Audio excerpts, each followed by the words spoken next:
নমস্কার সবাইকে। আর আমি বানিয়েছিলাম ডাল দিয়ে দই বড়া। আর আশা করি আপনারা সবাই ভালো আছেন, আমি অনেক ভালো আছি।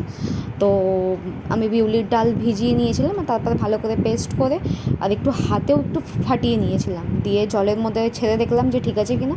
আর তারপরে আমি একটু মৌরি, একটু জিরা, লবণ দিয়ে ডালগুলো ব্যাস বড়া বানিয়ে নিলাম।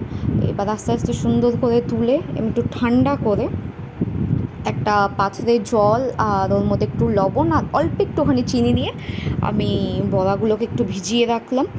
আর তারপর একটু ফ্লেভার আসার জন্য একটু কারি পাতা, একটু আদা, একটু জিরে আর একটু তেল দিয়ে আমি একটু গরম করে এই বড়ার মধ্যে দিয়ে দিয়েছিলাম। আলাদা একটা স্পেশাল একটা মশলা তৈরি করে নিয়েছিলাম, যেটা ওপর থেকে দিলে খুবই ভালো লাগে।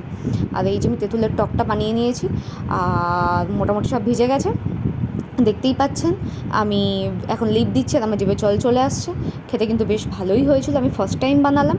আর ভিডিওটা কেমন লাগলো, আপনারা কীভাবে বানান, ভিডিও যদি ভালো লাগে অবশ্যই লাইক শেয়ার করে দেবেন। আর আপনারা কেমনভাবে বানান অবশ্যই অবশ্যই কমেন্টস করে জানাবেন। ভিডিও দেখার জন্য সবাইকে অনেক অনেক থ্যাংক ইউ। আজ এইখানে।